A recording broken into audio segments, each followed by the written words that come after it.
महाराष्ट्र के मुंबई से सटा हुआ पालघर जिला है, वहां से आता हूं। मैं भी एक 5 एकड़ का छोटा किसान हूं, लेकिन मैं आपके बीच एक आंदोलनकर्ता के नाते आया हूं।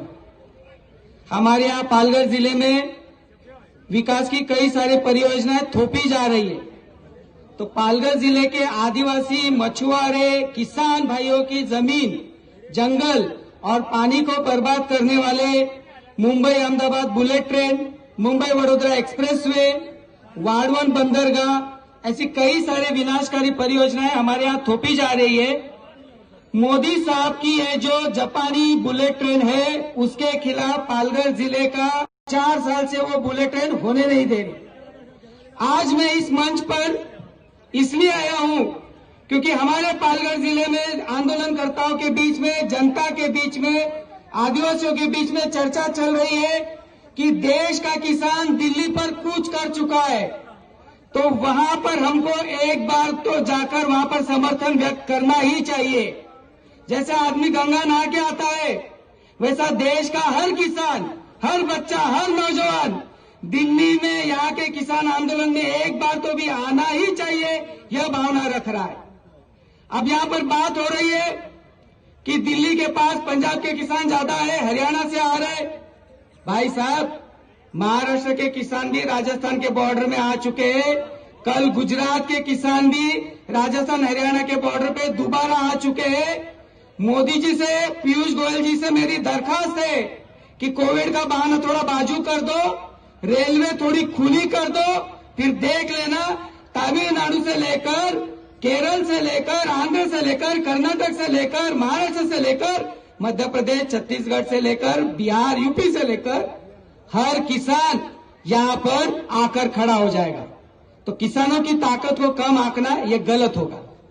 हम इतना ही कहना चाहेंगे और हमारी इतनी विनती है कि किसान आंदोलन की ये जो मांग है कि काले कानून रद्द होने चाहिए, तो उसे रद्द कर देना चाहिए, क्योंकि ये देश प्रजातंत्र पर चलता है और अभी 26 जनवरी नजदीक है। आजकल प्रजातंत्र पर अंबानी जी और अदानी जी का कब्जा है। मुझे माफ कीजिएगा, राजनीतिक भाषण नहीं करने, बात नहीं करनी है, लेकिन ये हकीकत है। तो वो भी हमारे प्रजा का हिस्सा है, तो हमारे उतना ही उनको अधिकार होना चाहिए, उससे ज्यादा नहीं होना चाहिए। वो हमारे मालिक नहीं है, हम अन्नदाता इस देश के मालिक है, ये बताने के लिए हम लोग यहाँ पर इकट्ठा है। तो साथियों, मैं ज्यादा बात लंबा नहीं खींचूंगा।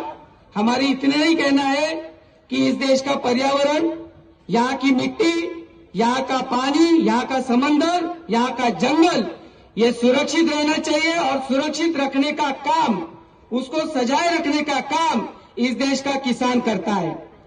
यहाँ पर दिल्ली के प्रदूषण की बात करते हो, अरे लेकिन किसान अनाज उगाता है, हरियाली फैलाता है, वो हरियाली में से जो ऑक्सीजन आ रहा है वही ऑक्सीजन शहरों में जाता है। तो ऑक्सीजन का हिसाब कौन लगाएगा? खाली दाने का हिसाब नहीं है, फिर ऑक्सीजन का भी हिसाब लगाना शुरू करे तो दिल्ली को ऑक्सीजन सप्लाई करने का काम दिल्ली के इर्द गिर्द के तमाम किसान भाई कर रहे, तो उसका भी हिसाब लगाओ। फिर हिसाब लगाना है तो हम इतना ही कहेंगे, किसी भी सूरत में खेती हमारे किसानों के हाथ से निकलनी नहीं चाहिए। खेती अगर कंपनीकरण हो गया, अंबानी अदानी के कब्जे में चली गई, तो इस देश की जनता भिखारी बन जाएगी।